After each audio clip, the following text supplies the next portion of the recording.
നിങ്ങൾ ഇങ്ങനെയായതിന് നിങ്ങൾ മാത്രം ഉത്തരവാദി.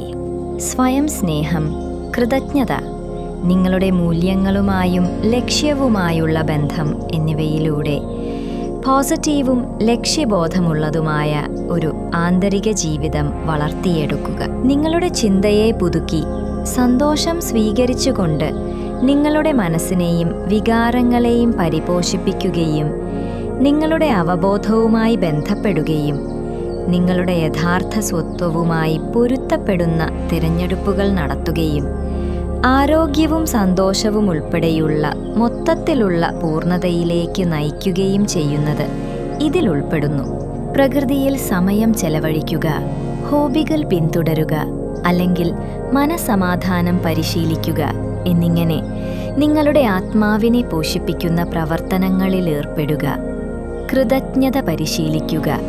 നിങ്ങൾ എന്തിനാണോ നന്ദി പറയുന്നതെന്ന് പതിവായി അംഗീകരിക്കുന്നത് കൂടുതൽ പോസിറ്റീവും സമൃദ്ധവുമായ മാനസികാവസ്ഥ വളർത്തിയെടുക്കാൻ സഹായിക്കും.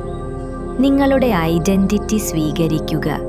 നിങ്ങളുടെ യഥാർത്ഥ വ്യക്തിത്വവും കഴിവും മനസ്സിലാക്കുകയും സ്വീകരിക്കുകയും ചെയ്യുക.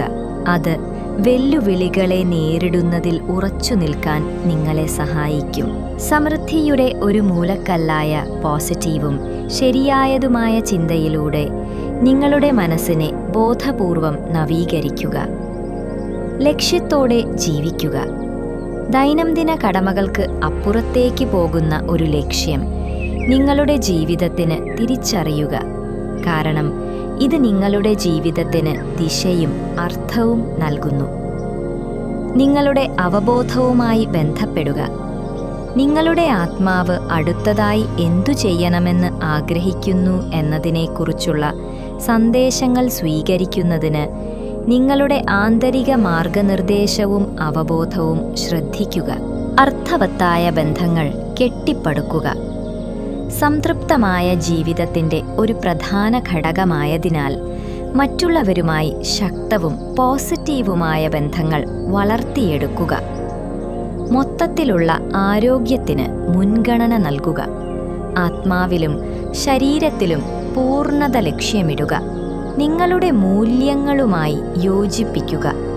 സുസ്ഥിരമായ അഭിവൃദ്ധിക്കായി നിങ്ങളുടെ സാമ്പത്തിക ജീവിത തീരുമാനങ്ങൾ നിങ്ങളുടെ അടിസ്ഥാന മൂല്യങ്ങൾക്കും ആന്തരിക സ്വത്വത്തിനും അനുസൃതമാണെന്ന് ഉറപ്പാക്കുക.